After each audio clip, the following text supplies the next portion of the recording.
Good morning students, welcome back to my YouTube channel. आज इस video में हम करेंगे मिसलेनियस एक्सरसाइज ऑफ चैप्टर 7।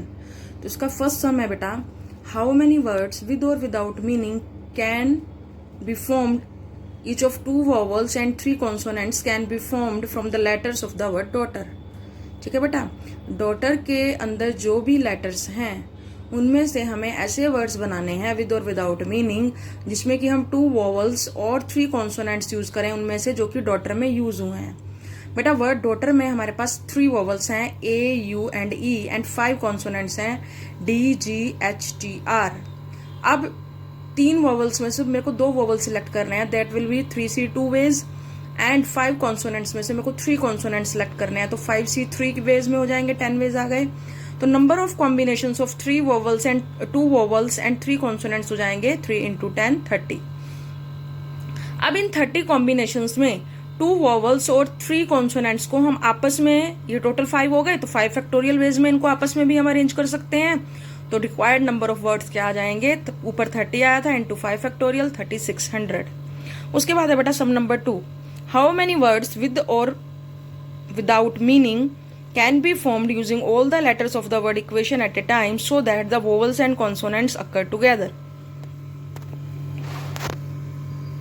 तो बेटा इसका सोल्यूशन है, in this word equation there are 5 vowels a, e, i, o, u and 3 consonants हैं q, t and n। सारे वोवल्स और कॉन्सोनेंट्स जो हैं उनको इकट्ठे आना है, मतलब कि वोवल सारे इकट्ठे आएंगे और कॉन्सोनेंट सारे इकट्ठे आएंगे। ठीक है, तो vowels A, E, I, O, you को मैं सिंगल ऑब्जेक्ट मान लेती हूँ और कॉन्सोनेंट्स क्यू, टी, एन को मैं सिंगल ऑब्जेक्ट मान लेती हूँ। तो इन 2 ऑब्जेक्ट्स की टोटल परमुटेशंस क्या आएंगी, 2p2 2 factorial veg.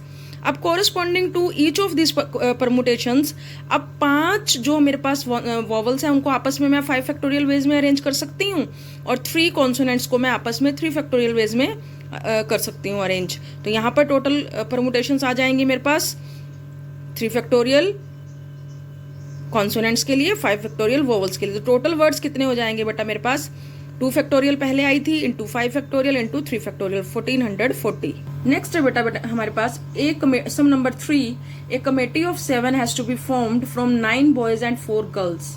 In how many ways can this be done if committee consist of, first part है एग्जैक्टली 3 गर्ल्स, सेकेंड पार्ट में एटलीस्ट 3 गर्ल्स और थर्ड पार्ट में एट मोस्ट 3 गर्ल्स। तो first part लेते हैं बेटा, कमेटी में 7 की कमेटी मेरे को बनानी है। ठीक है, और मेरे पास टोटल 9 बॉयज हैं और 4 गर्ल्स हैं।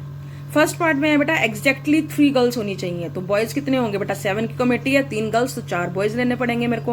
अब 3 गर्ल्स, टोटल गर्ल्स 4 हैं, तो required number of ways 4 girls में से 3 लेनी है, 9 बॉयज में से 4 लेने हैं, तो 4C3 इंटू 9C4 सोल्व करके we will get 504। Second part है बेटा at least 3 girls are to be taken. At least का मतलब होता है बेटा कम से कम 3 लड़कियां, मतलब इससे ज्यादा भी ले सकते हैं। अब मैक्सिमम मेरे पास 4 लड़कियां हैं, तो कम से कम 3 गर्ल्स, 3 भी ले सकते हैं, 4 भी ले सकते हैं, लेकिन कम से कम 3 तो जरूर लेनी है हमें। ठीक है, तो यहाँ पर अगर आप 3 गर्ल्स लोगे तो 4 बॉयज लेने पड़ेंगे, और 4 गर्ल्स लेते हो तो 3। अब यहाँ पर ये और बहुत ज्यादा इंपॉर्टेंट है बेटा, तो required number of ways first के लिए क्या आएंगे बेटा, 3 गर्ल्स एंड 4 बॉयज के लिए 4C3 इंटू 9C4। मैंने कहा था एंड के लिए मल्टीप्लाई आता है, अब बीच में और का साइन है, और के लिए प्लस आएगा।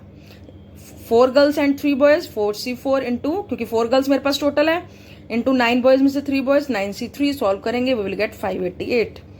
उसके बाद है बेटा थर्ड पार्ट इसका, eight most 3 girls. At most का मतलब है बेटे ज्यादा से ज्यादा 3 लड़कियां, 3 से कम हो सकती हैं लेकिन ज्यादा नहीं, मतलब 3 गर्ल्स होनी चाहिए या 2 गर्ल्स या 1 या 0, मतलब ज्यादा से ज्यादा 3 का मतलब है 3 से ज्यादा नहीं, है ना, 3 से कम हो सकती हैं या 3। Since at most 3 girls are to be taken, ठीक है, तो हमारे पास क्या कॉम्बिनेशन बनेंगी बेटा, 3 गर्ल्स एंड 4 बॉयज, और 2 गर्ल्स तो 5 बॉयज, 1 गर्ल एंड 6 बॉयज, और 0 गर्ल्स एंड सारे बॉयज 7 बॉयज। ठीक है बेटा, तो रिक्वायर्ड नंबर ऑफ वेज यहाँ पर क्या आ जाएंगे, 4C3 into 9C4 plus 4C2 into 9C5 plus 4C1 into 9C6 plus 4C0 into 9C7। इसको सॉल्व करके we will get 1632 is the answer. ठीक है बेटा, तो यहाँ पर हमने एंड के लिए मल्टीप्लाई और के लिए प्लस का साइन यूज करना है, इसको ध्यान रखना है। थैंक यू बेटा, have a nice day. Please like, share and subscribe to my channel.